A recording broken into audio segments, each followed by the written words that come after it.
Sappho was a lyric poet who lived in ancient Greece from 610 to 570 BCE. She lived on the island Lesbos among a community of young female companions. She was reported to have relationships with both men and women, and it is because of her homoerotically tinged lyric poetry that the island Lesbos became the root of the term lesbian.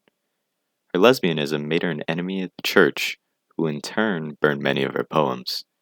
Her works were mostly lost due to these burnings. However, scholars attempted to recover her work from other Greek writings. What resulted was only a pitiful representation of what Sappho wrote, but then in 1879 new poems were discovered in Egypt. Most of what is known as Sappho's life is inferred from legend. She came from a well-off family in Lesbos and had 3 brothers. She is reportedly married to Cerceles, a businessman hailing from Andros. With Cerceles, Sappho had a daughter who was named Cleis after her grandmother. Her death is supposedly from suicide after an unhappy love affair with a man named Theon, where she decided to leap off of a cliff on the island of Leucata. This is an often repeated legend, but there is little to check regarding the validity of it. Sappho's poems are known to be personal, focusing on love, feelings, and on her theasos. A theasos is a community of individuals of the same gender sharing a common religious or educational background, and Sappho is the leader of such a group. Her most famous poem is the Ode to Aphrodite, which is also the only work of hers that is completely intact. The lyric poem is 28 lines long and focuses on a person calling to Aphrodite for help in her endeavor for love. For Sappho, love is passion, and it is a great emotion that brings with it nostalgia, memory, and purpose.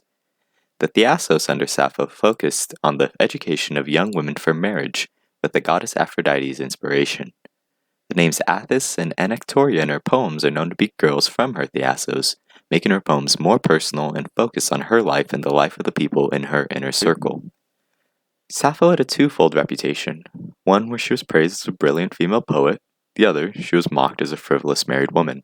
She was respected by Plato, Aristotle, and Dioscorides, who called her wise and equal to the Muses with her lyric poetry. Her homosexuality did not seem to be an issue with the early Greeks like Plato and Aristotle, but that aspect of her became a target with time.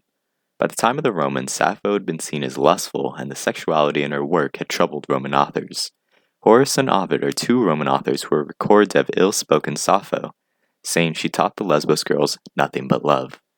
There are also disputes on Sappho's appearance. Some say she was one of the most beautiful women in Lesbos, others say her beauty only stemmed from her lyric poetry. The most notable images of Sappho we have are from vase paintings covering the topics of her poems.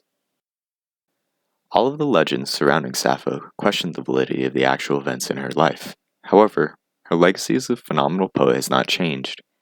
Her focus on the topic of love had a widespread influence on European poetry and Greek writing as a whole. She has also left a mark forever on Greek prosody with a Sapphic stanza.